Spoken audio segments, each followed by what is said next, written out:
എടാ കേറി വാടാ മക്കളെ, കേറി വാടാ. അയ്യോ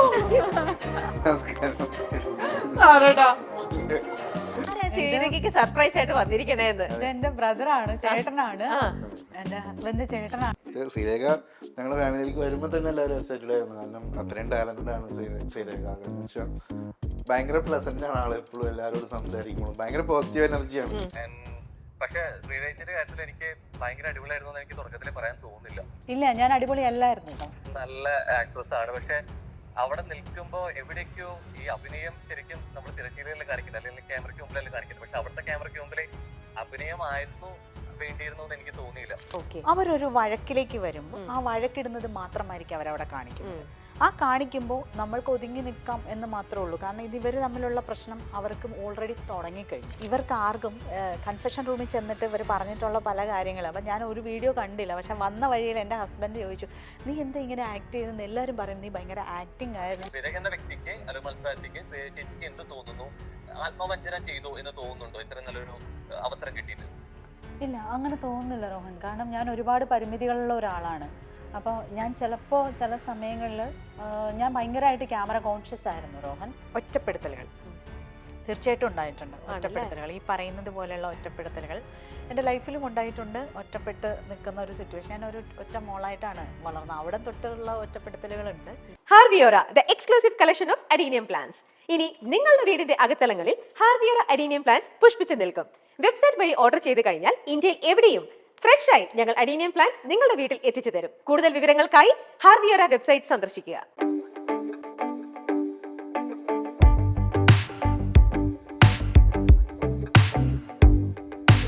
ശ്രീരേഖ കുക്ക് ചെയ്തില്ലല്ലോ അവിടെയൊന്നും.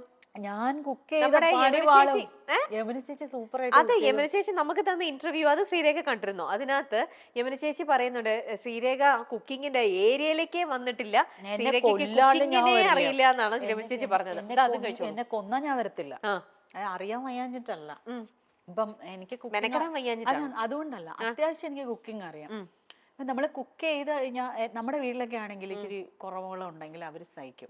ഇതല്ല, നമ്മൾ ടാസ്ക് കഴിഞ്ഞ് വന്ന് എന്തെങ്കിലും ഒരു പോരായ്മയുണ്ട് അല്ലെങ്കിൽ എന്തെങ്കിലും ഇതുണ്ടെങ്കിൽ നമ്മൾ കൊടുക്കുന്ന ഭക്ഷണത്തിന് അത് ഇച്ചിരി നന്നായിട്ട് കൊടുക്കണം. ആകെ കഴിക്കുന്നത് കുറച്ചളവാണെങ്കിലും കറക്റ്റായിട്ട് കഴിക്കണം എന്നുള്ളതുണ്ടായിരുന്നു. അതായത് ഞാൻ കുക്ക് ചെയ്ത് കുളവായിട്ട് അവരുടെ വയറ് സത്യം പറയാലോ, അതുകൊണ്ടാണ് കുക്ക് ചെയ്യാതിരുന്നത്. പക്ഷെ അടുക്കളയിൽ നിന്ന് ഞാൻ ഇറങ്ങിയിട്ടില്ല, അടുക്കളയിൽ നിന്ന് ഞാൻ പോന്നിട്ടില്ല.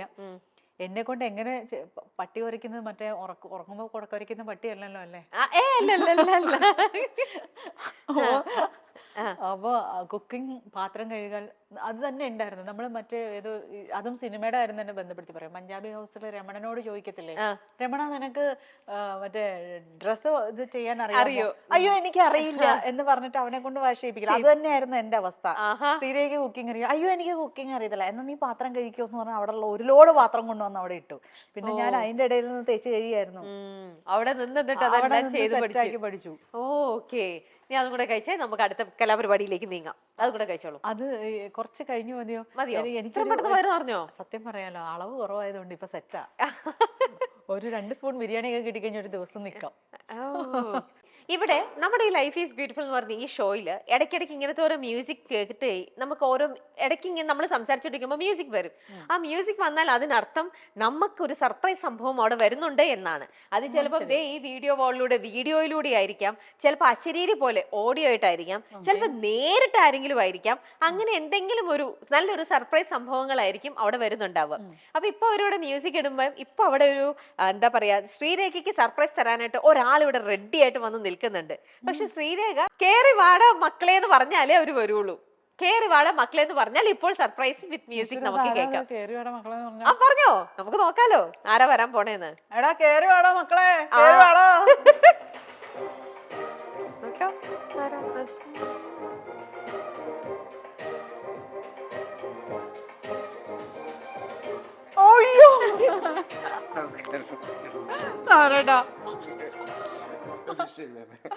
ഞാൻ പ്രതീക്ഷിച്ചിട്ടില്ല. ഹലോ, ഇരിക്കൂ. ഇതാരാണ്? ഞങ്ങൾക്കൊന്ന് പരിചയപ്പെടുത്തി തരൂ. ഇത് എവിടെ എല്ലാരും ചോദിച്ചിട്ടായിട്ട് ഇരിക്കേണ്ട, ആരാ ശ്രീരേഖയ്ക്ക് സർപ്രൈസ് ആയിട്ട് വന്നിരിക്കണേന്ന്? ഇത് എന്റെ ബ്രദറാണ്, ചേട്ടനാണ്, എന്റെ ഹസ്ബൻഡ് ചേട്ടനാണ്, സാഗരേട്ടൻ. സാഗർ ചേട്ടൻ സന്ദീപിന്റെ ബ്രദർ. അപ്പോ യങ്ങർ ബ്രദർ നിങ്ങൾ രണ്ടുപേരേ ഉള്ളോ? അല്ല, കസിൻ കസിൻ ബ്രദർ ആണ്. ആ ഓക്കെ, കസിൻ ബ്രദർ ആണ്. അച്ഛന്റെ അനിയന്റെ മകനാണ്. സന്ദീപ്. ഓക്കെ ശരി. സർപ്രൈസ് ആയിരുന്നു അതോ? അല്ല, സത്യമായിട്ട് സർപ്രൈസ് ആയി. ഞാൻ ഒരിക്കലും പ്രതീക്ഷിക്കില്ലല്ലോ. എന്തുണ്ട് ചേട്ടാ വിശേഷം? നല്ല സുഖല്ലേ? വിശേഷം. വന്നു കഴിഞ്ഞിട്ട് കണ്ടിരുന്നോ ഇവരെയൊക്കെ? വീട് കുടുംബക്കാരെ കണ്ടില്ല. ആണല്ലേ? അപ്പൊ ഈ ശ്രീരേഖ അവിടെ പോയപ്പോ നിങ്ങൾ ഈ എപ്പിസോഡ്സ് ഫുൾ കണ്ടിരുന്നോ? എല്ലാം എനിക്ക് കാണാൻ പറ്റില്ല, ഞാൻ ആ സമയത്ത് ഷൂട്ടിലായിരുന്നു. ഓ, okay. സിനിമാറ്റോഗ്രാഫറാണ്. ആ. അപ്പോ എല്ലാം എനിക്ക് കാണാൻ പറ്റില്ല, എങ്കിലും ആ സമയത്ത് പല എപ്പിസോഡ്സും കണ്ടിരുന്നു. ചേട്ടാ എങ്ങനെ ഉണ്ടായിരുന്നു? എങ്ങനെയുണ്ടായിരുന്നു? അതെ പറയൂ. കുടുംബത്തിൽ ശ്രീരേഖ പോയ എപ്പിസോഡുകളും ആ ഷോർട്സ് ഒക്കെ കണ്ടു കഴിഞ്ഞിട്ട് കുടുംബത്തിലുണ്ടായിരുന്ന ഒരു സംസാരം. ഞങ്ങളുടെ ഫാമിലിയിൽ ആദ്യമായിട്ടാണ് ഇങ്ങനെ ഒരു ആക്ട്രസ്, ഫസ്റ്റ് പടത്തിൽ തന്നെ സ്റ്റേറ്റ് അവാർഡ് മേടിച്ച ആക്ട്രസ്. ഞങ്ങൾ വളരെ പ്രൗഡാണ് അവരെ കുറിച്ചിട്ട്. ഓക്കെ, ബിഗ് ബോസിൽ പങ്കെടുക്കുമ്പോൾ തന്നെ ഞങ്ങൾ എല്ലാവരും എക്സൈറ്റഡ്. നിങ്ങൾ ആരെങ്കിലും വിചാരിച്ചോ നമ്മുടെ ശ്രീരേഖ പോകും? ഒരിക്കലും ബിഗ് ബോസിൽ ശ്രീരേഖ പങ്കെടുക്കും വിചാരിച്ചിട്ടില്ല. കാരണം ശ്രീരേഖ ആ സമയത്ത് ആക്ട്രസ് ആണ്, സ്റ്റേറ്റ് അവാർഡ് കിട്ടിയിട്ടുണ്ട്. എനിക്ക് തോന്നുന്നു തൊട്ട് മുമ്പ് ഞങ്ങൾ കാണുമ്പോൾ ഒരു തമിഴ് സിനിമ ഹീറോയിനായിട്ട് ചെയ്ത് അതിന്റെ വിഷ്വൽസും അതിന്റെ മേക്കോറൊക്കെ കാണിച്ചു. വളരെ ശക്തമായിട്ടൊരു ക്യാരക്ടർ ആയിരുന്നു അതിന്റെ. അപ്പൊ അത്രയും ടാലന്റഡ് ആയിട്ട് ഫസ്റ്റ് സിനിമയിൽ തന്നെ ഷെയ്ന്റെ മദറായിട്ട് അഭിനയിച്ച് സ്റ്റേറ്റ് അവാർഡ് കിട്ടണമെങ്കിൽ അറിയാലോ, അത്രയും ടാലന്റഡ് ആയിട്ടുള്ള ആക്ട്രസ് ആണ്. ബിഗ് ബോസ് എനിക്ക് തോന്നുന്നു സർപ്രൈസ് ആയിരുന്നു ഞങ്ങൾക്ക് എല്ലാവർക്കും. നമുക്കറിയില്ലായിരുന്നു, എൻട്രി ആയപ്പോഴാണ് ഞങ്ങൾ എല്ലാവരും അറിയുന്നത്. അപ്പൊ ഇങ്ങനെ ചാരിയിരുന്നോ, ബാക്കിലേക്ക് ചാരിയിരുന്നോ? ഇങ്ങനെ പോയി പോയി എന്നൊക്കെ അറിഞ്ഞു കഴിഞ്ഞപ്പോൾ നിങ്ങളുടെ ഫാമിലിയിൽ എല്ലാവരും കൂടെ എല്ലാവരും എക്സൈറ്റഡ് ആയിരുന്നു. കാരണം ശ്രീരേഖ ഞങ്ങളുടെ ഫാമിലിയിലേക്ക് വരുമ്പോൾ തന്നെ എല്ലാവരും എക്സൈറ്റഡ് ആയിരുന്നു. കാരണം അത്രയും ടാലന്റഡ് ആണ് ശ്രീരേഖ. കാരണം വെച്ചാൽ ഭയങ്കര പ്ലസന്റ് ആണ് ആള്. എപ്പോഴും എല്ലാവരോടും സംസാരിക്കുമ്പോഴും ഭയങ്കര പോസിറ്റീവ് എനർജിയാണ്.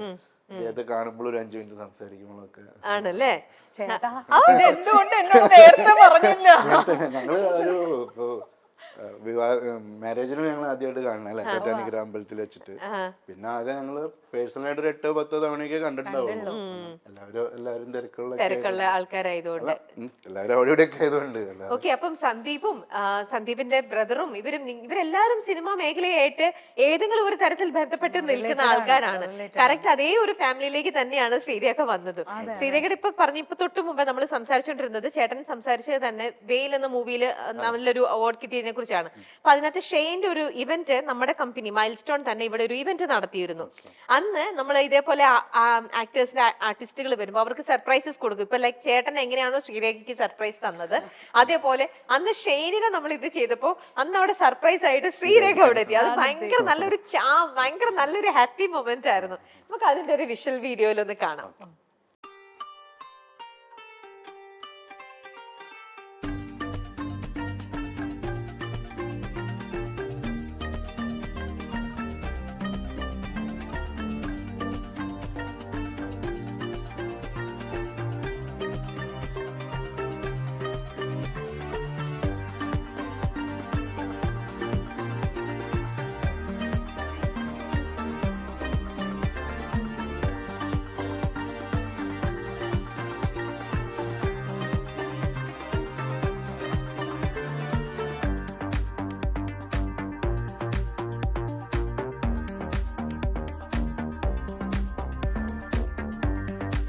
അവിടെ അമ്മയെ കാണിക്കാൻ അമ്മ കാണാൻ വന്നിട്ടുണ്ട് എന്ന് പറഞ്ഞപ്പോൾ എന്റെ അമ്മയോ ഇവിടെയോ എന്ന് പറഞ്ഞപ്പോഴാണ് അവിടെ നമ്മുടെ സിനിമയിലെ അമ്മ അവിടെ ഇതാവുന്നത്.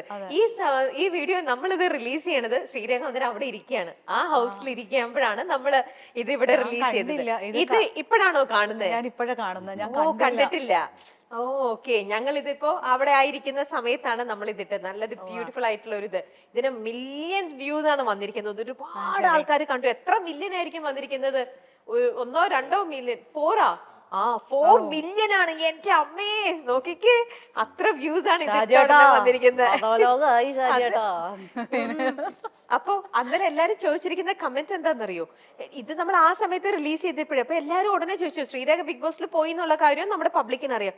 അപ്പൊ ശ്രീരേഖ പുറത്തു വന്നോ, ബിഗ് ബോസിൽ നിന്ന് പോന്നോ, ഇവിടെ എന്താണ്, എങ്ങനെയാണ്? ഇതൊക്കെയായിരുന്നു ഓരോരുത്തരും.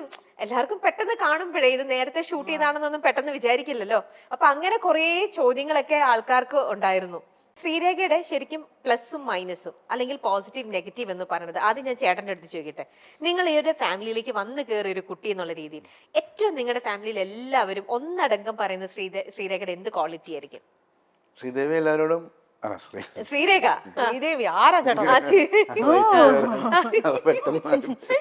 നിങ്ങളെല്ലാരും ശ്രീ കുട്ടികളെ ആൾക്കാരാണോ കല്യാണം കഴിക്കുന്നത്? ശ്രീദേവി, ശ്രീരേഖ, ആ, എന്റെ വൈഫിന്റെ പേരാണ് ശ്രീദേവി. ശ്രീദേവി. ഓക്കെ, ശരി. ചേട്ടൻ പറയൂ ശ്രീരേഖയുടെ പ്ലസും മൈനസും. ശ്രീരേഖ ഞാൻ പറഞ്ഞില്ലേ, നേരത്തെ പറഞ്ഞില്ലേ, ഭയങ്കര പ്ലസന്റ് ആണ്. എല്ലാവരോടും ഭയങ്കര ആക്റ്റീവായിട്ട് സംസാരിക്കും. ഒരു 2 മിനിറ്റ് സംസാരിച്ചാൽ തന്നെ എല്ലാവർക്കും ഇഷ്ടം തോന്നും. പോസിറ്റീവ് എനർജി കിട്ടുന്ന അത്ര അപൂർവം പേരെ ഞാൻ കണ്ടിട്ടുള്ളൂ. ലൈഫിൽ തന്നെ. ഇനി നെഗറ്റീവ് ആയിട്ടുള്ള കാര്യം എന്താ? ഞാനൊന്നും കണ്ടിട്ടില്ല. ഞാൻ അയ്യോ, ചേട്ടൻ safer side പിടിച്ചു. അല്ല, അതിനുള്ള സാവകാശം കൊടുത്തിട്ടില്ല. ഞാൻ ഞാൻ കാണുമ്പോഴൊക്കെ വളരെ പോസിറ്റീവ് ആണല്ലേ? അതിന് സന്ദീപന്റെ അടുത്ത് ചോദിച്ചാലേ കറക്റ്റ് അറിയാൻ പറ്റുള്ളൂ. എന്നാ പിന്നെ എവിടെ അത് ഓടിണ്ടാവും. ശ്രീരേഖ തന്നെ പറയൂ. ശ്രീരേഖ എന്താ പ്ലസും മൈനസും? ശ്രീരേഖയുടെ എന്താണ്? എൻ്റെ പ്ലസ് ഈ പറയുന്ന പോലെ ഞാൻ കംഫർട്ട് ആണെന്നുണ്ടെങ്കിൽ ഞാൻ ഭയങ്കര ഓപ്പൺ ആയിരിക്കും. ഞാൻ ഭയങ്കര വൈബ്രന്റ് ആയിരിക്കും. അത് പെട്ടെന്ന് എനിക്ക് അഡാപ്റ്റ് ചെയ്യാൻ പറ്റും. പെട്ടെന്ന് ഒരു ക്രൗഡിൽ വന്നാൽ ടൈം എടുക്കുവോ പൊതുവെ അവരുമായിട്ടെന്ന്? ചില സമയങ്ങളിൽ ടൈം എടുക്കും. സെയിം വൈബ് ഉള്ളവരാണെങ്കിൽ പെട്ടെന്ന് ജെല്ലാവും. സെയിം വൈബ് അല്ല എന്നുണ്ടെന്നുണ്ടെങ്കിൽ ഞാൻ കുറച്ച് ടൈം എടുക്കും. ഞാൻ ഒതുങ്ങി നിൽക്കും. അത് എനിക്ക് പ്ലസ് ആയിട്ടും ഫീൽ ചെയ്തിട്ടുണ്ട്, മൈനസ് ആയിട്ടും ഫീൽ ചെയ്തിട്ടുണ്ട്. ഒരു പക്ഷെ ബിഗ് ബോസിൽ അത് ചിലപ്പോ എഫക്റ്റ് ആയിട്ടുണ്ടാവാം എന്റെ ആ ഒരു ക്യാരക്ടർ ചില സമയങ്ങളിൽ. പിന്നെ വേറൊരു കാര്യം, ഞാൻ വളരെ ചിലപ്പം ഗൗരവമായിട്ട് നിന്നിട്ട് ചിലപ്പോൾ തമാശ പറഞ്ഞു കളയും. ഗൗരവമായി എന്റെ ഫേസ് ഭയങ്കര ഗൗരവത്തിൽ നിന്നിട്ടായിരിക്കും തമാശ പറഞ്ഞത്. ഞാൻ പറയണ തമാശയാണ്. ചിലപ്പോ എന്റെ ഫേസിൽ എക്സ്പ്രഷൻ കണ്ടിട്ട് അത് തമാശയാണെന്ന്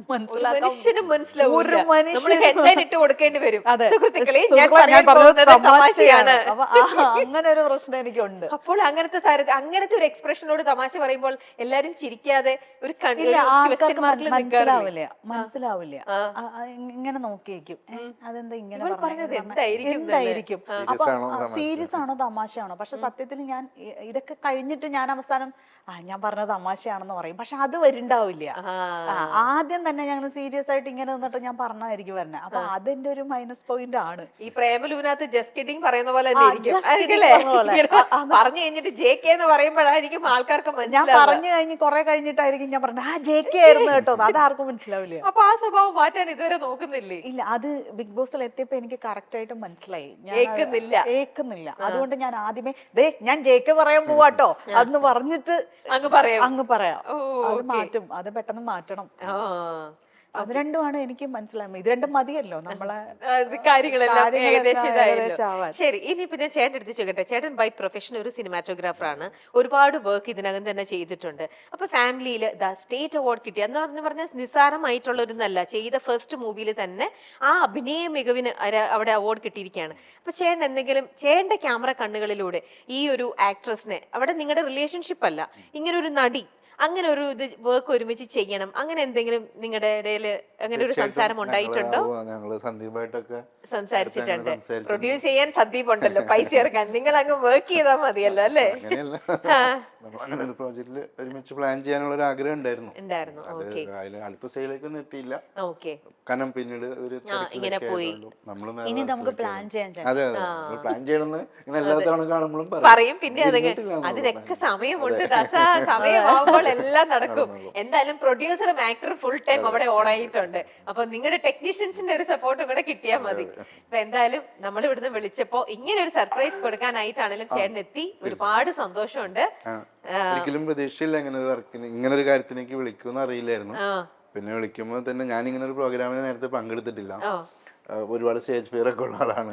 ശ്രീരേഖയുടെ ഒരു കാര്യം ആയതുകൊണ്ട് ഞങ്ങൾ കണ്ടിട്ട് തന്നെ ഒത്തിരി നാളെ ബിഗ് ബോസിന് പോകുന്നതിന് മുമ്പ് കണ്ടിട്ടില്ല. അതിനുശേഷം വന്നപ്പോൾ പെട്ടെന്ന് യാദൃശ്ചികമായിട്ട് ഇന്ന് രാവിലെ ഇവിടെ നിന്ന് വിളിക്കുമ്പോഴാണ് അറിയുന്നത് പ്രോഗ്രാം ഉണ്ടെന്ന്. കുടുംബക്കാരെ കാണാൻ തന്നെ ഷോയിലൂടെ തന്നെ വരേണ്ട ഒരു അവസ്ഥയായി. 4-5 പ്രാവശ്യം വിളിച്ചാളോട് ചോദിച്ചു ഞാൻ വരണോ, വേറെ ആരെങ്കിലും സെലിബ്രിറ്റീസ് അല്ലേ വരേണ്ടതെന്ന് ചോദിച്ചു. പിന്നെ നമ്മൾ ഒരുമിച്ച് വർക്ക് ചെയ്തിട്ടുണ്ട് കേട്ടോ. നമ്മള് കുറച്ച് നാള് മുമ്പ്, ഒരുപാട് നാള് മുമ്പ് ഏഷ്യനെറ്റിന്റെ ആഡ്സ് ചെയ്തിട്ടുണ്ട്. 2 ആഡ് ചെയ്തിട്ടുണ്ട് നമ്മൾ ഒരുമിച്ച്. ക്യാമറ ഇല്ലായിരുന്നു ആ സമയത്ത്, പ്രൊഡക്ഷൻ ആയിരുന്നു. ഏഷ്യനെറ്റിന്റെ ACVയുടെ ആഡ് തലവലപ്പുറമ്പൊക്കെ വെച്ച് ഷൂട്ട് ചെയ്തിട്ടുണ്ട് ഒരു വീട്ടില്. ഒരുപാട് വർഷങ്ങൾക്ക് കാണുന്നത്. അപ്പൊ എന്തായാലും ഒരുപാട് സന്തോഷം, എനിക്കും അങ്ങനെ കാണാൻ പറ്റിയതില്. അപ്പൊ എന്തായാലും താങ്ക് യു സോ മച്ച്. ബാക്കി ഞാൻ വന്നിട്ട് ശ്രീരേഖ, നിങ്ങളുടെ അവിടെ വീട്ടിൽ തകർത്ത് അഭിനയിച്ചു കൊണ്ടിരുന്ന സമയത്ത് നമ്മുടെ ചാനൽ മൈൽ സ്റ്റോണും ഇവിടെ അതേപോലത്തെ തന്നെ ഒരു ബിഗ് ബോസ് എന്ന് പറഞ്ഞൊരു ഷോ, അങ്ങനെ പറ എന്ന് പറഞ്ഞൊരു ഷോ നമ്മൾ തുടങ്ങിയിട്ടുണ്ട്. അത് ഒരു പക്ഷെ ഇറങ്ങിയിട്ടാണെങ്കിലും ഇപ്പൊ ഇതുവരെ കണ്ടിട്ടുണ്ടാവില്ല. പെൻഡിങ് ആയിട്ടുള്ള ഓരോ കാര്യങ്ങളും ചെയ്ത് കൊണ്ട് വരുന്നതല്ലേ ഉള്ളൂ.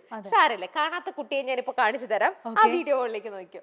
കലക്കുന്നുണ്ടോ? ഏഷ്യാനെറ്റിനും അറിയാം, ബിഗ് ബോസ് ടീമിനും അറിയാം, മനസ്സിലായില്ലേ? അതുകൊണ്ട് പച്ചവെള്ളം എടുത്ത് വെച്ച് അരച്ച് നീ ഇതിനകത്ത് ഉണ്ടാക്കാനായിട്ട് വരണ്ട. ഞാൻ സിജോയുടെ സൈഡിലാണ്. കാരണം ഈ ഷോയ്ക്ക് വേണ്ടി വന്ന് കളിച്ച് ഗംഭീരമായ കളി വാങ്ങിച്ച് അസ്ഥാനത്ത് ഇടിയും വാങ്ങിച്ച് പല്ലും പോയി എല്ലും ഒടിഞ്ഞ് താടി ഒടിഞ്ഞ് പുള്ളി പുറത്തേക്ക് പോയി. കണ്ടിട്ട് വന്നിരുന്ന എന്നോട് ക്വസ്റ്റ്യൻ ചോദിക്കും. ആദ്യം നിങ്ങള് എപ്പിസോഡ് ഫുൾ കണ്ടിട്ട് ഞാൻ ഉണ്ടായിരുന്ന ആ 27 ദിവസവും കണ്ടിട്ട് വന്ന് എന്നോട് ക്വസ്റ്റ്യൻ ചോദിക്കുക. എന്നിട്ട് ഞാൻ ഹോട്ട് സീറ്റിൽ വന്നിരിക്കുക. അല്ലാതെ ഇനി ഇരിക്കാൻ എനിക്ക് താല്പര്യമില്ല. ജാസ്മിനെ എന്നല്ല, അതിനകത്തുള്ള ഒരാളെ എനിക്ക് പേടിയില്ല. നിങ്ങൾ എന്തിനാ അങ്ങനെ ഒരു ക്വസ്റ്റ്യൻ ചോദിച്ചേ? സംസാരിക്കുന്ന ശബ്ദം ഉയർത്തുന്നു, ഭയങ്കര സ്ട്രോങ് ആയിട്ട് സംസാരിക്കുന്നു. ഇത്രത്തോളം ശബ്ദം ഉയർത്തിട്ട് അവിടെ കണ്ടിട്ടില്ല, അതുകൊണ്ട് ചോദിച്ചത്. ഭയങ്കരമായിട്ട് ക്ഷമിക്കുന്ന ഒരാളാണ് ഞാൻ. ഭൂമിയോളം ക്ഷമിച്ചിട്ട് പിന്നെ ഞാൻ ഒരു ബേസ്റ്റ് ഔട്ട് ഉണ്ട്. ആ ബേസ്റ്റ് ഔട്ട് എന്റെ ചുറ്റും നിൽക്കുന്നവരെയൊക്കെ കണ്ടോ? ഈ ഷോ, ഇങ്ങനെ ഒരു ഷോയിലേക്കായിരുന്നു ശ്രീരേഖൻ ഇപ്പൊ വിളിച്ചിരുന്നെങ്കിൽ പോവായിരുന്നോ? ഉറപ്പായിട്ടും പോവായിരുന്നു അല്ലേ? അപ്പം ഈ ഒരു അവതാരകൻ ഇപ്പൊ ലൈനിലുണ്ട്. എന്തോ ഒരു കാര്യം, ആൾ ഇതുപോലത്തെ പ്രൊവോക്കിംഗ് ആയിട്ടുള്ള ചോദ്യവുമായിട്ടാണ് നിങ്ങളുടെ ഇടയിലേക്ക് എപ്പോഴും വരിക. റെഡിയാണല്ലോ? ഞാൻ കണക്ട് ചെയ്യാണ്. ഓക്കെ. ഹലോ റോഹൻ. ഹായ്, നമസ്കാരം. ഹായ്, രമ്യാണ് കേട്ടോ. ചേച്ചി നമസ്കാരം. സുഖാണല്ലോ? സുഖായിരിക്കുന്നു. ദാ റോഹൻ എന്റെ കൂടെ നമ്മുടെ ശ്രീരേഖ ഉണ്ട്. അപ്പൊ ബാക്കി നമ്മുടെ യമുന ചേച്ചിയുടെ അടുത്ത് അവരുടെ അടുത്തൊക്കെ ചോദിച്ച പോലത്തെ ചോദ്യങ്ങൾക്കായിട്ട് ഇവിടെ ഇരു കൈയും നീട്ടി മനസ്സ് തുറന്ന് കാത്തിരിക്കുകയാണ്. ഇതേപോലത്തെ പ്രൊവോക്കിംഗ് ആയിട്ടുള്ള എന്ത് ചോദ്യവും റോഹൻ ചോദിച്ചോളൂ എന്നാണ് ശ്രീരേഖ പറയണത്. അത്ര ഭയങ്കര ഞാൻ അങ്ങനെ പറഞ്ഞു എപ്പോഴാ? അതാണല്ലോ ഇപ്പൊ പറഞ്ഞ ready. Rohan hi. Rohan hi. നമസ്കാരം രോഹൻ. ഞാൻ രോഹന്റെ എപ്പിസോഡ് ഇപ്പൊ കാണുമായിരുന്നു. നന്നായിട്ടുണ്ട് കേട്ടോ, അടിപൊളി. Thank you so much. പക്ഷെ ശ്രീരേച്ചിയുടെ കാര്യത്തിൽ എനിക്ക് ഭയങ്കര അടിപൊളിയായിരുന്നു എന്ന് എനിക്ക് തുടക്കത്തിൽ പറയാൻ തോന്നുന്നില്ല. ഇല്ല, ഞാൻ അടിപൊളി അല്ലായിരുന്നു. അടിപൊളി അല്ലായിരുന്നു എന്നുള്ള വാക്ക് മാത്രമല്ല, പ്രത്യേകിച്ച് ഭയങ്കര ബോറുമായിരുന്നു. നല്ല ആക്ട്രസ് ആണ്. പക്ഷെ അവിടെ നിൽക്കുമ്പോ എവിടേക്കോ ഈ അഭിനയം ശരിക്കും നമ്മൾ തിരശ്ശീലയിൽ കാണിക്കുന്നത്, അല്ലെങ്കിൽ ക്യാമറയ്ക്ക് മുമ്പിലല്ല കാണിക്കുന്നത്. പക്ഷെ അവിടുത്തെ ക്യാമറയ്ക്ക് മുമ്പിൽ അഭിനയമായിരുന്നു വേണ്ടിയിരുന്നു എന്ന് എനിക്ക് തോന്നിയില്ല. എവിടേക്കോ റിയൽ ആയിട്ട് നിൽക്കേണ്ട സ്ഥലത്ത് അത് കാണിക്കാതെ പോയി എന്നൊക്കെ തോന്നിപ്പോയി. അല്ല, അത് ശരിയാണ്. സ്വയമേ വിലയിരുത്തും എന്ത് തോന്നുന്നു? അല്ല, അത് ശരിയാണ്. രോഹൻ പറഞ്ഞത് ശരിയാണ്. കാരണം ഒന്ന്, ഞാൻ വേണ്ടത്ര പ്രിപ്പറേഷൻ ഇല്ലാതെയാണ് ഞാൻ ലാസ്റ്റ് മിനിറ്റ് ജോയിൻ ചെയ്ത ഒരാളാണ്. അപ്പോൾ എനിക്ക് തന്നെ അറിയില്ലായിരുന്നു ഇതിന് എങ്ങനെ പ്രിപ്പയർ ചെയ്യണമെന്ന്. രണ്ടാമത് നമ്മൾ ഇതുവരെ ഇൻഡിവിജ്വൽ ആയിട്ടുള്ള ഒരു ഗെയിമിനെ കുറിച്ചാണ് നമ്മൾ മുൻപുള്ള എപ്പിസോഡൊക്കെ നമ്മൾ നോക്കിയാലും ഇൻഡിവിജ്വൽ പ്ലേയേഴ്സ് ആയിരുന്നു അതിനകത്ത്. പക്ഷെ ഇത്തവണ ആ ഷോയുടെ കൺസെപ്റ്റേ മാറിപ്പോയതുപോലെയാണ് അകത്ത് ചെന്നപ്പോൾ മനസ്സിലായത്. പക്ഷെ ബിഗ് ബോസ് ഷോ എന്ന് പറയുന്നത് അൺപ്രഡിക്റ്റബിൾ ആണ്. അതെ, അൺപ്രഡിക്റ്റബിൾ ആണ്. പക്ഷെ പോകേണ്ട ഒരു കാര്യമല്ല. പക്ഷെ അങ്ങനെ കിട്ടുന്ന വലിയൊരു വേദി, ആ ഒരു ചാൻസ് വരുമ്പോ നമ്മൾ അറ്റ്ലീസ്റ്റ് റിയൽ ആയിട്ട് നിൽക്കുക എന്നുള്ള സംഭവം ഉണ്ട്. നമുക്ക് അഭിനയിക്കാൻ ചാൻസ് കിട്ടാനോ നമ്മളൊരു ഓഡിഷൻ ക്യാമ്പിലോ ഒന്നും അല്ല പോയിട്ടുള്ളത്. ഇത് കഴിഞ്ഞിട്ട് നമുക്ക് ചാൻസ് കിട്ടുമ്പോൾ ചെയ്യാം. പക്ഷെ അവിടെ വേണ്ടത് റിയൽ ആയിട്ട് എന്താണ് ശ്രീരേഖ എന്നുള്ളത് പ്രൂവ് ചെയ്യാനുള്ള ഒരു വേദി കൂടിയായിരുന്നു.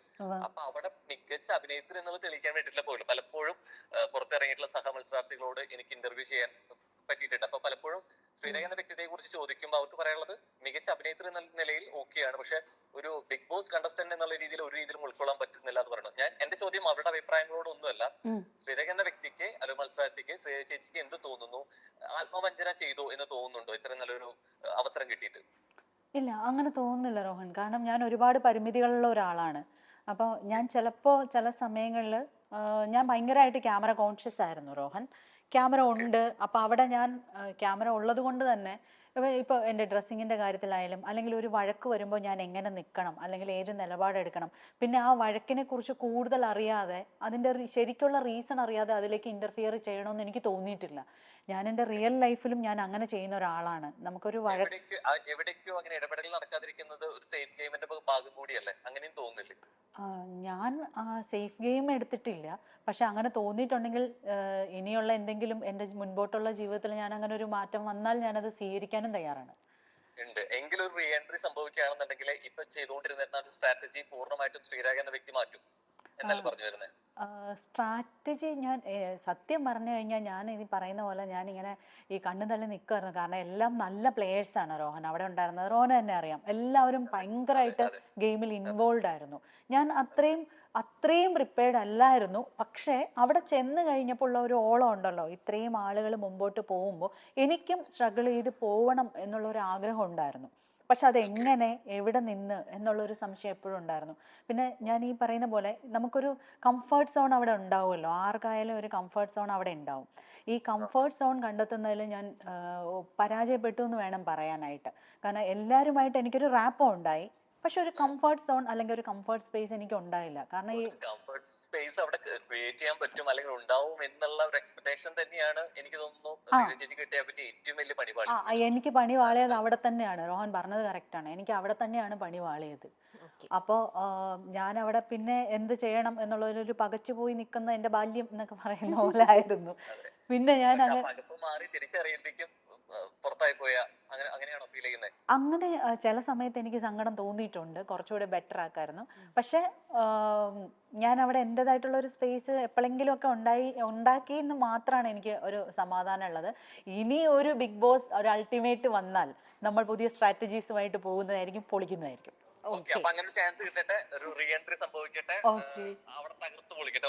Okay Rohan, thank you dear, thank you, take care. Hello Rohan ചേച്ചി റെഡിയാന്നാണ് പറഞ്ഞത്. അങ്ങനെ പറ എന്ന പ്രോഗ്രാമിൽ വരാനായിട്ട് കംപ്ലീറ്റ്ലി റെഡിയാണെന്നാ പറഞ്ഞിരിക്കണേ. അപ്പം എനിക്ക് ഭയങ്കര സന്തോഷം. യെസ്, അപ്പൊ റോഹൻ റെഡി ആയിട്ട് ചോദ്യങ്ങളൊക്കെ സെറ്റ് ആക്കി റെഡിയാക്കി വെച്ചോ. യുദ്ധക്കളത്തിലേക്ക് ശ്രീരേഖ ഉടനെ എത്തുന്നതായിരിക്കും. പിന്നെ വേറൊരു കാര്യം, ഇപ്പൊ നമ്മൾ തമ്മിലാണ് കോമ്പറ്റീഷൻ നമ്മുടെ മൈൽ സ്റ്റോണിൽ നടന്നുകൊണ്ടിരിക്കണത് അല്ലേ? റോഹന്റെ ഷോയ്ക്കാണോ എന്റെ പ്രോഗ്രാമിനാണോ ലൈഫ് ഈസ് ബ്യൂട്ടിഫുളിനാണോ കൂടുതൽ വ്യൂസ് എന്നുള്ളത് നമ്മൾ നോക്കിക്കൊണ്ടിരിക്കുകയാണ്. കട്ടയ്ക്ക് നമ്മൾ തമ്മിൽ ഫൈറ്റ് ചെയ്തോണ്ടിരിക്കുകയാണ് ഇപ്പൊ. അയ്യോ ഒന്നും അല്ല എന്റെ റോഹ, അതൊന്നല്ല. ഇതേപോലെ നല്ല രീതിയിൽ പോട്ടെ കേട്ടോ. എല്ലാ ഇന്റർവ്യൂസും ഭയങ്കര പ്രൊവോക്കിങ്, എല്ലാം നല്ല രീതിയിൽ ഇങ്ങനെ കട്ടയ്ക്ക് ആൾക്കാരുടെ അടുത്ത് ഇതേപോലെ ഓരോരോ ചോദ്യങ്ങളൊക്കെ ചോദിച്ച് റോഹൻ ഇങ്ങനെ നല്ല ഇതായിട്ട് നിൽക്കുന്നുണ്ട്. എനിവേ നല്ല രീതിയിൽ തന്നെ പോട്ടെ. ഇതെല്ലാം പ്രോഗ്രാമിന്റെ ഭാഗമായിട്ടാണ് പ്രേക്ഷകരെല്ലാവരും അത് കണ്ടിരിക്കണതും അത് കൊണ്ടുപോണതും. അപ്പം കീപ് ഗോയിങ്. അപ്പൊ ഓൾ ദി ബെസ്റ്റ്. നമുക്ക് വീണ്ടും കാണാം. Okay, okay Rohan, bye. Okay, അപ്പൊ അതങ്ങനെ കഴിഞ്ഞു. ഇനി നമുക്ക് നമ്മുടെ അടുത്ത സെഗ്മെന്റിലേക്ക് കടക്കാം. എനിക്ക് എന്നെ കൊലയ്ക്ക് കൊടുക്കാനായിരുന്നു അല്ലേ തീരുമാനം? അതൊന്നുമല്ല. അത് അവിടെ റോഹൻ കുറെ ഇതേപോലത്തെ ചോദ്യങ്ങളൊക്കെ ആയിട്ട് ഇങ്ങനെ റെഡി ആയിട്ട് നിൽക്കുകയല്ലേ. അപ്പൊ അതൊക്കെ നിങ്ങൾ അതിനെക്കാട്ടിലും ഭയങ്കര ഒരു എക്സ്പീരിയൻസ് ഒക്കെ കഴിഞ്ഞ് വന്ന് നിങ്ങളുടെ അടുത്ത് റോഹന്റെ ഒക്കെ വളരെ ശുദ്ധ മനസ്സായി എന്തെങ്കിലുമൊക്കെ ഇതുപോലത്തെ കാര്യങ്ങളൊക്കെ വെച്ച് ചോദിക്കുമ്പോൾ ചോദ്യങ്ങൾ വേണം. കാരണം എപ്പോഴും ലൈഫിൽ നമ്മൾ നല്ലത് മാത്രം കേൾക്കാവുന്നതല്ല, ക്രിറ്റിസിസം ആണ് നമ്മളെ കുറെ കൂടെ ബെറ്റർ ആക്കുന്നത്. എന്നാ പിന്നെ നമുക്ക് ഒരു വീഡിയോ കൂടെ കാണാം. എന്നിട്ട് ഞാൻ ഈ അടുത്ത സെഗ്മെന്റിലേക്ക് പോകാം. ഇങ്ങനത്തെ ഒരു മൈൻഡ് സെറ്റ് ഇരിക്കുന്ന ഒരാളുകൾ അടുത്ത വീഡിയോ. ശ്രീരേഖ,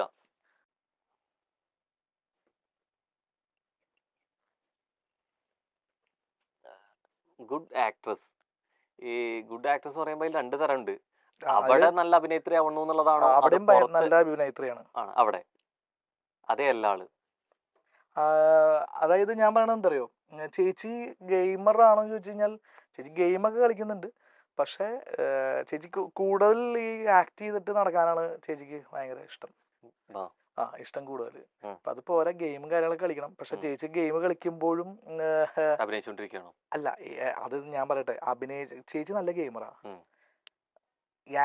അത് എനിക്ക് ചില സമയത്ത് തോന്നിയിട്ടുണ്ട് ആക്ട് ചെയ്യായിരുന്നു.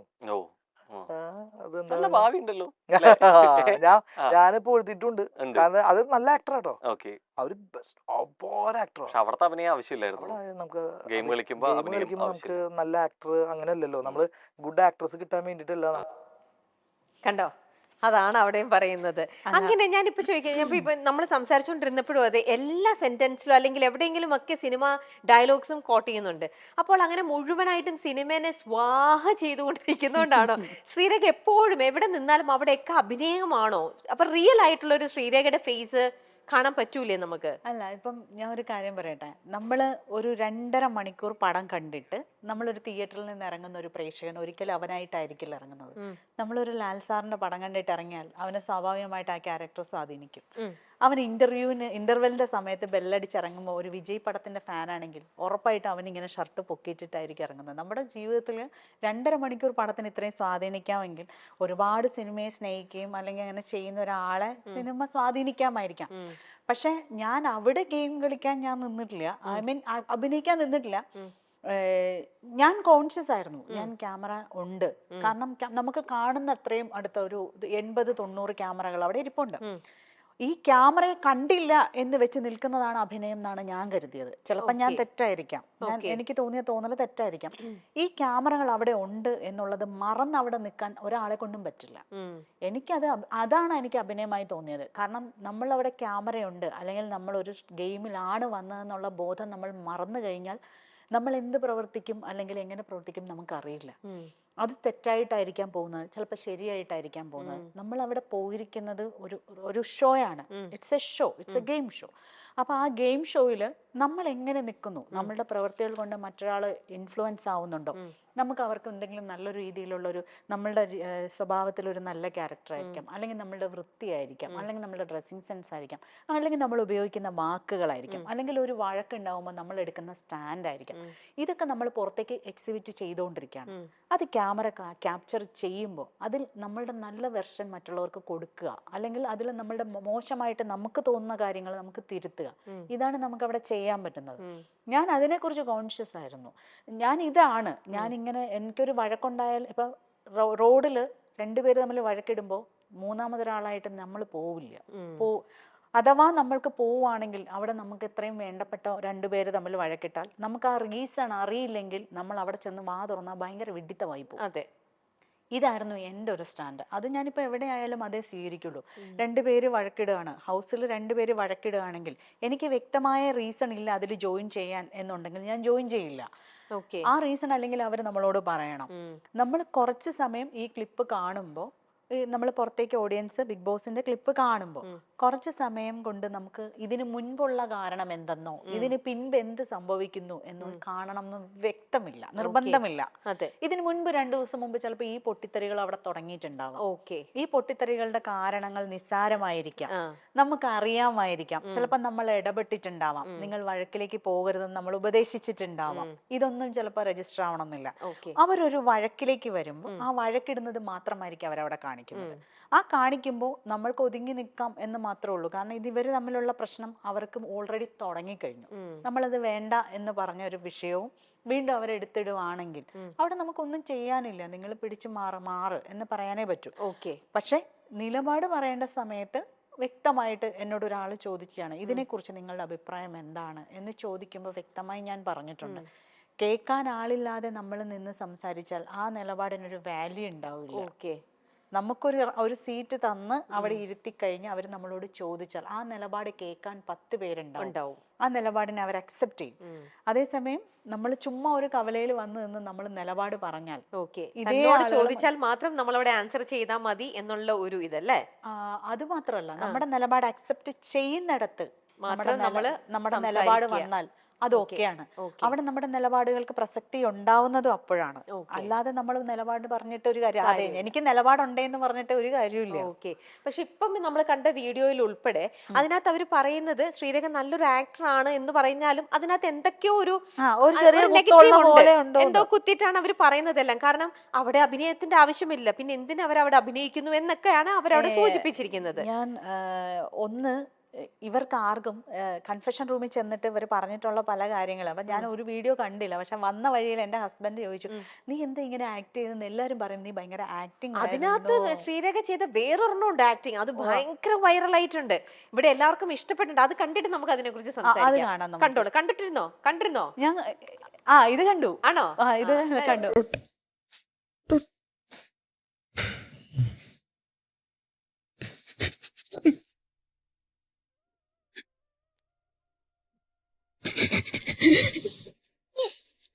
നമുക്കറിയല്ലേ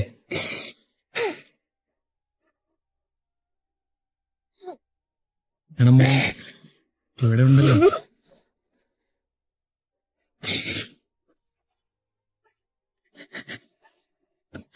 വിഷുവിന് പോയതാ. എപ്പോഴും പറയും ഹെൽമെറ്റ് ഒക്കെ വെച്ച് പോണൂന്ന്, കേൾക്കൂല. ഇപ്പൊ വരാം അമ്മേന്ന് പറഞ്ഞു പോയതാ. പിന്നെ വന്നൂല. കൂട്ടുകാരൊക്കെയാ പറഞ്ഞു ഒരു നല്ല കാര്യം മനുവിനെ കൊണ്ട് ചെയ്യിപ്പിക്കണം. പിന്നെ ഞാനും വിചാരിച്ചു ഇങ്ങനെയെങ്കിലും കാണാമല്ലോ. ഇത് എന്തൊരു അഭിനയമാണ്, എന്തൊരു ആക്ടിങ് ആണ്, ബ്യൂട്ടിഫുൾ. ഇതൊക്കെ നിങ്ങൾക്ക് നേരത്തെ തരുമോ? ഇത് നിങ്ങൾക്ക് പ്രിപ്പയർ ആവാനായിട്ടുള്ള എത്ര ടൈമാ? ഇല്ല ഇല്ല ഇല്ല, അത് നേരത്തെ ഒന്നും തന്നതൊന്നുമല്ല, ഇൻസ്റ്റന്റ് ആണോ? ഇൻസ്റ്റന്റ് ആണ്. വാവ്, ഇത് നമുക്ക് വെറുതെയാണ് എല്ലാരും പറയണത് അഭിനേത്രി. ഇത് സൂപ്പർ ആക്ടിങ്, നന്നായി ചെയ്തിട്ടുണ്ട്. ഇവർ ഇത് കണ്ടിട്ടാണ് പെയിൻ ഫീൽ ചെയ്യണു. അപ്പം ഈ ആക്ടിങ് ചെയ്യാൻ കാരണം എന്താന്ന് വെച്ചാൽ എല്ലാരും ഒരു പിരിമുറുക്കത്തിൽ നിൽക്കാണ്. ഓക്കെ, ഒന്ന് ഈസ് ചെയ്യാനായിട്ട്, ഒന്ന് മൈൻഡ് ഡൈവേർട്ട് ചെയ്യാനായിട്ട് എന്തെങ്കിലും ഒരു ചെറിയൊരു 5 മിനിറ്റ് ഒരു പ്രകടനം ചെയ്യണം എന്ന് തോന്നി. ഓക്കെ, അങ്ങനെ തോന്നി നമ്മളൊരു ടാലന്റ് ഒരു അവർ ഉണ്ടാക്കിയിട്ട് നമ്മളൊരു എന്താ പറയാ ഒരു പിന്നെ നമുക്ക് നമ്മളുടെ ആക്ടിവിറ്റീസ് കാണിക്കാനുള്ള ഒരു സ്പേസ്, അതിനും കൂടി ടൈം വേണം എന്ന് തീരുമാനിച്ച് അങ്ങനെ ഇൻസ്റ്റന്റ് ആയിട്ട് ക്രിയേറ്റ് ചെയ്തൊരു സംഭവമായിരുന്നു അത്. ഓ ഓക്കെ, ഓ അങ്ങനെയാണ് അവിടെ അത് നടന്നത്. സിബിൻ പറയുമ്പോ സിബിൻ എന്താണ് മാറ്റർ എന്ന് അറിയില്ല, ഇത്രേ പറഞ്ഞോളൂ. സിബിൻ, ഞാനൊരു ആക്ട് കാണിക്കും, ഞാൻ ചോദിക്കുന്ന ചോദ്യത്തിന് നീ അതനുസരിച്ച് ഒരു ഒഴുക്കിൽ പോവുക. അപ്പൊ ഇത് കൃത്യമായിട്ടുള്ള സ്ക്രിപ്റ്റ് ഒന്നും ഇല്ല, അത് അവിടെ വെച്ച് നമ്മൾ സ്ക്രിപ്റ്റ് ചെയ്ത് പറഞ്ഞതാണ്. മകൻ മരിച്ചുപോയൊരു അമ്മ ആ മകന്റെ അവയവം ഹൃദയം സ്വീകരിച്ച ആളിനെ കാണാൻ വരുന്നു, അത്രേ ഉള്ളൂ സംഭവം. അതനുസരിച്ച് ഇഷ്ടം മനസ്സിൽ എന്താ വരുന്നേ നീ ആ ഡയലോഗ് ഇട്ടോ, ഞാൻ പറയാം, അതനുസരിച്ച് നീ മൂവ് ചെയ്തോളൂ എന്ന് മാത്രമേ സിബിന് ഒരു ഇൻസ്ട്രക്ഷൻ ഞാൻ കൊടുത്തുള്ളൂ. അങ്ങനെ ടക്ക് എന്ന് പറഞ്ഞ് ചെയ്തൊരു സംഭവമാണത്. ബ്യൂട്ടിഫുൾ, നല്ല രീതിയിൽ അത് ചെയ്തിരിക്കണത്. Thank you. ഓക്കെ, ശരി, നമുക്കിനി നമ്മുടെ ഈ ഒരു ലൈഫ് ഈസ് ബ്യൂട്ടിഫുളിന്റെ അടുത്ത സെഗ്മെന്റിലേക്ക് പോവാം. അടുത്ത സെഗ്മെന്റ് എന്ന് പറയുന്നത് ലൈഫ് കാർഡ്സ് ആണ്. ലൈഫ് കാർഡ്സ് എന്ന് പറഞ്ഞാൽ ഇതിനകത്ത് കുറച്ച് കാർഡ്സ് വെച്ചിട്ടുണ്ട്, ഓരോ കാർഡിനുള്ളിലും ഓരോരോ ചോദ്യങ്ങൾ എഴുതിയിട്ടുണ്ട്. അതെന്താണ് എഴുതിയിരിക്കുന്നത് ശ്രീരേഖ തന്നെ വായിച്ചിട്ട് അതിനുള്ള ഒരു എക്സ്പ്ലനേഷൻ തരണം. ഓക്കെ.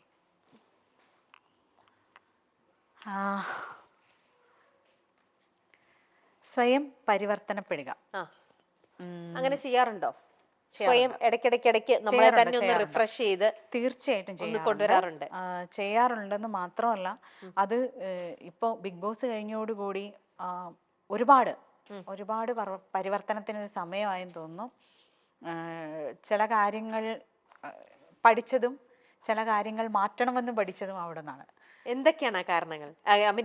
കാര്യങ്ങൾ ഒന്ന്, ഞാൻ ഇമോഷണലി ഭയങ്കരമായിട്ട് ഓവർ റിയാക്ട് ചെയ്യുന്ന ഒരു വ്യക്തിയായിരുന്നു. ഇപ്പൊ അതിലൊരു പരിധി വരെ മാറ്റങ്ങൾ വന്നിട്ടുണ്ട്. 2, ഈ പറയുന്നത് പോലെ ഞാൻ ഏറ്റവും കൂടുതൽ ബിഗ് ബോസിൽ നിന്ന സമയത്ത് ശ്രദ്ധിച്ചതും, നമ്മൾ ആരാണെന്ന് നമ്മളുടെ ഓപ്പോസിറ്റ് ഉള്ള ഒരാൾക്ക് ക്ലൂ കൊടുത്തു കഴിഞ്ഞാൽ നമുക്ക് പിന്നെ നിലനിൽപ്പുണ്ടാവില്ല. നമ്മൾ ആരാണ് എന്നൊരു മിസ്റ്ററി അവിടെ ക്രിയേറ്റ് ചെയ്ത് വെക്കുക, അതാണ് ഞാൻ ചെയ്തത്. അപ്പോ എന്നെ കുറിച്ച് ഓപ്പോസിറ്റ് ഞാൻ യാരെന്ന് കേട്ടാൽ, നീ യാരെന്ന് சொன்னால் അവനെ താൻ പിന്നീട് ഭയപ്പെടണം. ഞാൻ യാരെന്ന് ആർക്കിട്ടേയും சொന്നില്ല, ഞാൻ മട്ടും ഇരുന്നേ. അപ്പൊ അത് ഒരു മിസ്റ്ററി ആയിട്ട് വെക്കുന്ന ഒരു കാര്യം. പിന്നീട് എല്ലാവരോടും തുറന്നു പറയരുത്, ചില കാര്യങ്ങൾ നമ്മൾ ഹൈഡ് ചെയ്യണം. അപ്പോൾ ആ ഹൈഡ് ചെയ്യുന്ന കാര്യങ്ങൾ അത് നമ്മളിൽ തന്നെ ഇരിക്കാൻ പറ്റണം. ആ ഹൈഡ് ചെയ്യാണ്ട് തുറന്നു പറഞ്ഞാൽ അവർ നമ്മൾ പിന്നീട് എപ്പോഴെങ്കിലും അവരുടെ ആവശ്യത്തിന് വേണ്ടിയിട്ട് നമ്മളുടെ ഏറ്റവും വേദനയുള്ള കാര്യങ്ങൾ നമുക്കെതിരെ തിരിച്ചേക്കാം. ഈ വക കാര്യങ്ങളൊക്കെ പറഞ്ഞു കൊടുക്കാൻ എനിക്ക് നല്ല ബുദ്ധിയായിരുന്നു, നമുക്ക് പ്രാവർത്തികമാക്കാൻ ഇച്ചിരി പാടായിരുന്നു. അത് ഞാൻ മാറ്റം വരുത്തുന്നതാണ്. പിന്നെ ഈ 2 കാര്യങ്ങളാണ് എനിക്ക് തോന്നിയിട്ടുള്ളത്. സ്വയം പരിവർത്തനപ്പെടുക, അത് മാറ്റി. അപ്പം നെക്സ്റ്റ്, ഒറ്റപ്പെടുത്തലുകൾ തീർച്ചയായിട്ടും ഉണ്ടായിട്ടുണ്ട്. ഒറ്റപ്പെടുത്തലുകൾ, ഈ പറയുന്നത് പോലെയുള്ള ഒറ്റപ്പെടുത്തലുകൾ എൻ്റെ ലൈഫിലും ഉണ്ടായിട്ടുണ്ട്. ഒറ്റപ്പെട്ട് നിൽക്കുന്ന ഒരു സിറ്റുവേഷൻ, ഞാൻ ഒരു ഒറ്റ മോളായിട്ടാണ് വളർന്നത്, അവിടെ തൊട്ടുള്ള ഒറ്റപ്പെടുത്തലുകളുണ്ട്. പക്ഷെ ഞാൻ അത് എൻജോയ് ചെയ്തിട്ടുണ്ട്. നമുക്കായിട്ടുള്ളൊരു സ്പേസ് കിട്ടുമ്പോൾ നമ്മളതിനെ അനലൈസ് ചെയ്യുക, അതിനെ ഇഷ്ടപ്പെടുക. ഒരു ലോൺലിനെസ്, ആ ലോൺലിനെസ്സിനെ നമുക്ക് എങ്ങനെ എൻ്റർടൈൻമെൻ്റ് ആക്കി എടുക്കാം, അതൊക്കെ എനിക്ക് പിന്നീട് യൂസ്ഫുൾ ആയത് ഈ ബിഗ് ബോസിൽ വന്നപ്പോഴാണ്. ചിലപ്പോൾ ആ സമയത്ത് ശേഷം തീർച്ചയായിട്ടും. കാരണം ഞാൻ 1ാം ക്ലാസ്സിൽ തൊട്ട്, ഞാൻ ക്ലാസ് ലീഡർ ആയിരുന്ന സമയം തൊട്ട് ടീച്ചേഴ്സ് വന്ന് നമ്മളെ പുസ്തകം വായിപ്പിക്കും, ഓരോ പോയിന്റ് വായിപ്പിക്കും. ആ വായന പോലും എനിക്ക് കൺഫെഷൻ റൂമിൽ വന്ന് നിന്നും ടാസ്ക് വായിക്കാൻ നേരത്തെ എനിക്ക് വായിക്കാൻ പറ്റി. ആ മലയാളം നന്നായിരുന്നത് കൊണ്ടാണ് എന്നെ പഠിപ്പിച്ച ടീച്ചേഴ്സിന് താങ്ക് യു. നമ്മൾ എപ്പോഴെങ്കിലും ഒക്കെ ലൈഫിൽ പഠിക്കുന്ന കാര്യങ്ങൾ എന്നെങ്കിലും കുറേ വർഷം കഴിഞ്ഞു, എത്രയോ വർഷം കഴിഞ്ഞു, ആ വർഷം കഴിഞ്ഞ് നമുക്ക് യൂസ്ഫുള്ളായി. അപ്പോൾ ഈ യൂസ്ഫുൾ ആവുന്ന കാര്യങ്ങളെ നമുക്ക് നമ്മുടെ ഒറ്റപ്പെടുത്തലുകൾക്കിടയിൽ എങ്ങനെ നമുക്ക് ഉപയോഗിക്കാം, യൂട്ടിലൈസ് അതുപോലെ ശ്രീരേഖ അച്ഛനും അമ്മയായിട്ടും വളരെയധികം അടുപ്പത്തിലായിരുന്നു. തീർച്ചയായിട്ടും. അച്ഛൻ ഈടെ മരിച്ചു അച്ഛൻ അല്ലേ? ഈയിടെ മരിച്ചുപോയി. അപ്പോ ആ വന്ന ഒരു ഒറ്റപ്പെടലോ, അച്ഛന്റെ മിസ്സിങ്, അച്ഛനെ മിസ് ചെയ്യണു. അച്ഛനെ മിസ് ചെയ്യുന്നത് എൻ്റെ ഏറ്റവും മോശമായിട്ടുള്ള ഘട്ടങ്ങളിൽ എൻ്റെ കൂടെ നിന്നിട്ടുള്ള ആളുകളാണ് ഇവർ രണ്ടുപേരും. അത് ഒബ്വിയസ്ലി എല്ലാവരുടെയും ലൈഫിൽ അങ്ങനെ ആയിരിക്കും. അതെ, പക്ഷെ അങ്ങനെ ഭാഗ്യമില്ലാത്ത ആളുകളുടെ കഥകളും നമ്മൾ ഉണ്ടായിട്ടുണ്ട്, കേൾക്കാറുണ്ട്. കേൾക്കാറുണ്ട്. അതെ. അത് വെച്ച് നോക്കുമ്പോഴാണ് നമുക്ക് കിട്ടിയിട്ടുള്ള ഈ രണ്ട് വ്യക്തികൾ എത്രത്തോളം നമ്മുടെ ലൈഫിൽ പ്രഷ്യസ് ആയിരുന്നു എന്ന് നമ്മൾ മനസ്സിലാക്കുന്നത്. ആ ഒറ്റപ്പെടുത്തൽ അച്ഛൻ പോയതിന് ശേഷം ഉള്ളതെന്ന് പറഞ്ഞാൽ അത് ഒറ്റപ്പെടലല്ല, അതിനപ്പുറം വേറെ എന്തെങ്കിലും ഉണ്ടെങ്കിൽ അതായിരുന്നു.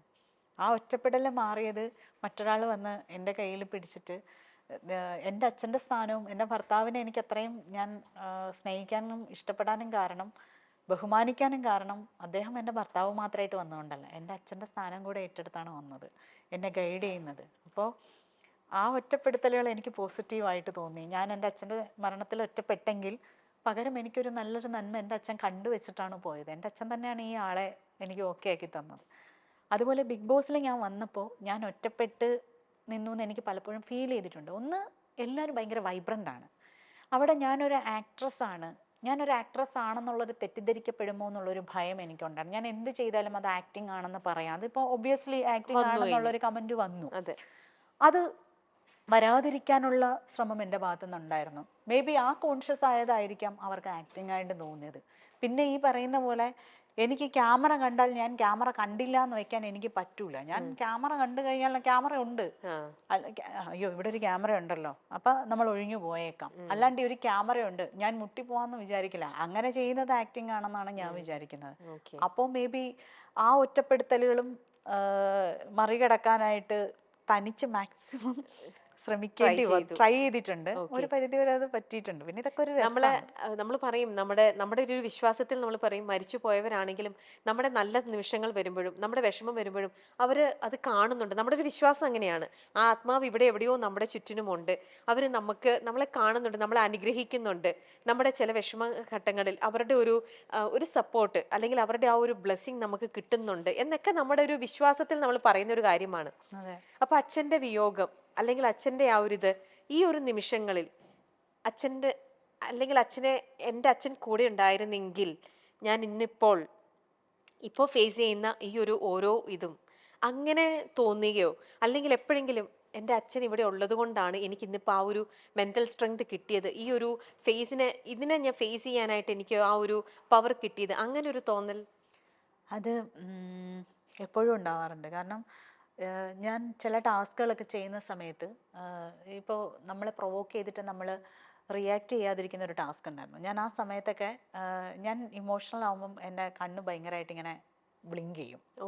ഞാൻ ഭയങ്കരമായിട്ട് ഇമോഷണൽ ആകുമ്പോൾ എൻ്റെ കണ്ണ് ബ്ലിങ്ക് ചെയ്യും. പെട്ടെന്ന് നെക്സ്റ്റ് സ്റ്റെപ്പ് എന്ന് പറയുന്നത് കരച്ചിലാണ്. അത് കരച്ചിൽ എനിക്കിപ്പോൾ ഹോൾഡ് ചെയ്യാൻ പറ്റുന്നുണ്ട്. അത് ഏറ്റവും കൂടുതൽ ഈ പറയുന്ന പോലെ ഇവർ നമ്മുടെ ജീവിതത്തിൽ ഒരു വലിയ ഇമ്പാക്റ്റ് ഉണ്ടാക്കിയിട്ടാണ് പോണത്. അവർ പോയെന്ന് ചില സമയം നമുക്ക് വിശ്വസിക്കാൻ പറ്റാറില്ല. പിന്നീടാണ് നമ്മൾ റിയലൈസ് ചെയ്യുന്നത്. ഞാനത് എൻ്റെ കഥ പറയുന്ന സമയത്തും ബിഗ് ബോസിൽ ഞാൻ പറഞ്ഞു, എന്തെങ്കിലും ഒക്കെ തിരിച്ചു വരും എന്നുള്ള ഒരു പ്രതീക്ഷയിലാണ് നമ്മൾ എല്ലാവരും കാത്തിരിക്കുന്നത്. അവർ തിരിച്ചു വരില്ല എന്നും അറിയാം, നമ്മുടെ കാത്തിരിപ്പ് വെറുതെ ആണെന്നും അറിയാം. പക്ഷെ എപ്പോഴെങ്കിലും ജീവിതത്തിൽ ഒരു തവണയെങ്കിലും അവരൊന്ന് കണ്ടിട്ട് ചിലപ്പോൾ നമുക്കൊന്ന് കണ്ടാൽ മതിയാവുമായിരിക്കാം. അങ്ങനെ ഒരു സിറ്റുവേഷൻ ലൈഫിൽ ഉണ്ടാവില്ല എന്ന് അറിഞ്ഞിട്ടുള്ളൊരു കാത്തിരിപ്പുണ്ട്. അപ്പോൾ ഈ ഒറ്റപ്പെടുത്തലുകൾക്കിടയിൽ ഏറ്റവും കൂടുതൽ താങ്ങാവുന്നത് അങ്ങനെയുള്ള ചിന്തകളാണ്, ആ ഒരു വ്യക്തിയുടെ പ്രസൻസ് ആണ്. അടുത്ത കാട്ടിലേക്ക് പോ. കരയിപ്പിക്കല്ലേ? കരയിപ്പിക്കുന്നില്ല. അച്ഛന്റെ ഇതെന്ന് പറയുന്നത് എല്ലാവർക്കും കുറച്ച് പെയിൻഫുൾ ആയിട്ടുള്ള ഒരു കാര്യമാണ്. പറയുമ്പോ തന്നെ എന്റെ വാക്കുകൾ ഇടറുകയാണ്. അപ്പോ പിന്നെ അത് ഫീൽ ചെയ്യുന്ന ആൾക്കാർക്ക് നമുക്ക് അറിയാവുന്ന കാര്യമുള്ളൂ. അടുത്ത കാട്ടിലേക്ക് പോ. ഭയം അനിവാര്യമാണ്. ഭയം അനിവാര്യമല്ല. അല്ല ഒരു സിറ്റുവേഷനിലും ഭയപ്പെടണ്ട. ഭയം ആയിരുന്നു എനിക്ക്. പക്ഷെ ഞാൻ ഭയം അനിവാര്യമല്ല എന്നുള്ളൊരു സ്ലോഗൻ വെച്ചിട്ടാണ് ഞാൻ തിരിച്ചിറങ്ങി വന്നത്. അപ്പൊ ഇനി അങ്ങോട്ട് ലൈഫിൽ എന്ത് സിറ്റുവേഷൻ വന്നാലും നമ്മൾ ഭയപ്പെടാതെ സ്ട്രോങ് ആയിട്ട് നമ്മൾ പോണം. ആ എനിക്ക് ഇനി ഭയമുള്ളത് നമ്മൾ നമ്മുടെ മനസാക്ഷിയെ മാത്രം ഭയപ്പെട്ടാൽ മതി. നമ്മളന്ന് രാത്രി ഒരു ദിവസം ഒരു തെറ്റ് ചെയ്ത് നമ്മൾക്ക് കിടന്നുറങ്ങാൻ പറ്റുന്നില്ലെങ്കിൽ അവിടെ നമുക്ക് മനസാക്ഷി ഉള്ളത് കൊണ്ടാണ് നമുക്ക് ഉറങ്ങാൻ പറ്റാത്തത്. അതിനെക്കുറിച്ച് ആലോചിച്ചിരിക്കുന്നത്. ഞാൻ ഒരിക്കൽ പോലും ബിഗ് ബോസിൽ ഉറങ്ങാതിരുന്നിട്ടില്ല.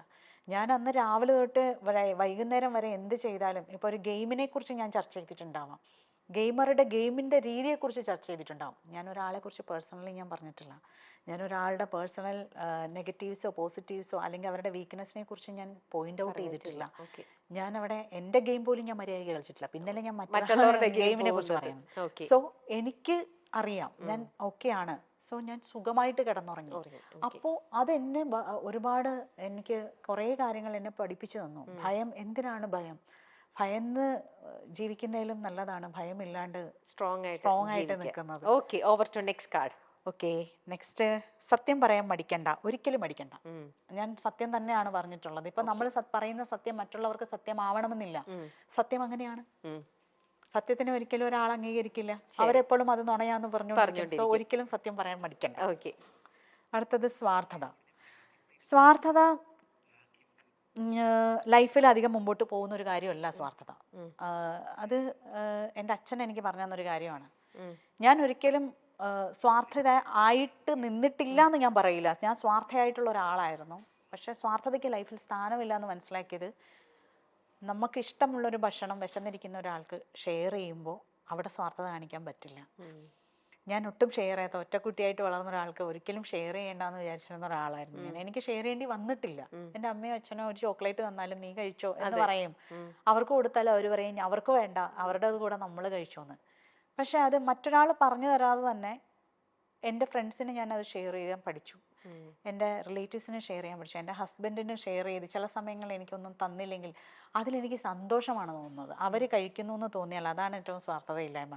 സോ സ്വാർത്ഥതയുടെ ആവശ്യം ലൈഫിൽ ഇല്ല. ഓക്കെ, നെക്സ്റ്റ് ലാസ്റ്റ് കാർഡ് അല്ലേ? Last card. ഓക്കെ, തെറ്റായ തീരുമാനം.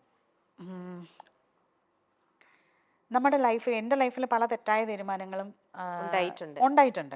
പക്ഷെ ആ തെറ്റായ തീരുമാനങ്ങളാണ് എന്നെ ഇന്ന് ആക്കിയെടുത്തത്. സോ ആ തെറ്റായ തീരുമാനത്തിലും ഒരു ശരിയുണ്ടായിരുന്നു എന്ന് എനിക്ക് തോന്നുന്നു. അന്നത്തെ തെറ്റായ തീരുമാനങ്ങൾ എനിക്ക് കുറെ കാര്യങ്ങൾ എന്നെ പഠിപ്പിച്ചു. ഓക്കെ, അപ്പോൾ തെറ്റായ തീരുമാനങ്ങൾ എടുത്താലേ നമ്മൾ അതിൽ നിന്ന് ശരിയായ തീരുമാനങ്ങളിലേക്ക് വരുള്ളൂ. Okay, thank you. അങ്ങനെ ലൈഫ് കാർഡ്സിന്റെ സെഗ്മെന്റ് കഴിഞ്ഞിരിക്കുകയാണ്. ഇനി നമുക്ക് നമ്മുടെ ഭാഗ്യശ്രീനെ കുറിച്ചും കൂടെ ഒന്ന് പറയൂ. ഭാഗ്യശ്രീ എന്റെ വീടാണ്. അതെ, ആ വീടിനെ കുറിച്ച് എന്റെ വീടാണ്. എന്റെ വീട് അവിടെ മാത്രം എന്തോ ശ്രീ ലാസ്റ്റ് ആയി പോയത്, ബാക്കി എല്ലായിടത്തും ശ്രീരേഖ, ശ്രീ ഭാഗ്യം എന്തെങ്കിലും വരേണ്ടടുത്ത് അല്ല.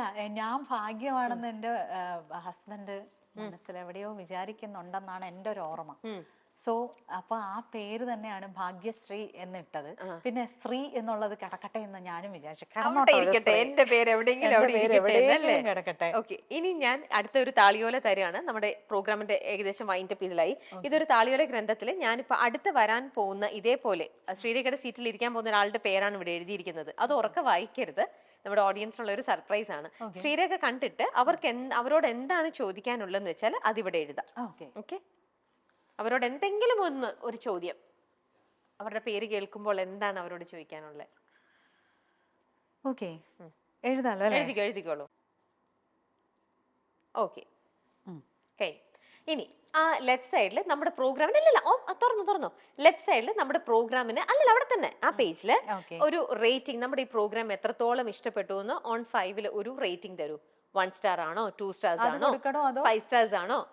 അതും കാണിച്ചാൽ മതിയോ? ഇഷ്ടമുള്ളത് എന്താണ്? ഇപ്പൊ ഇത്ര സമയം ഇവിടെ വന്നിരുന്ന് നമുക്കൊരു ഇന്റർവ്യൂ തന്നു.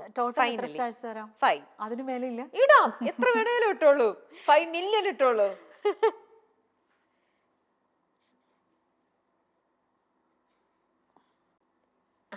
ഇനി ഞാൻ നോക്കട്ടെ എത്ര സ്റ്റാർസ് ആണ് ഇട്ടിരിക്കണേന്ന്. അതെ, ഞാൻ നോക്കാം എത്ര സ്റ്റാർസ് ആണെന്ന്.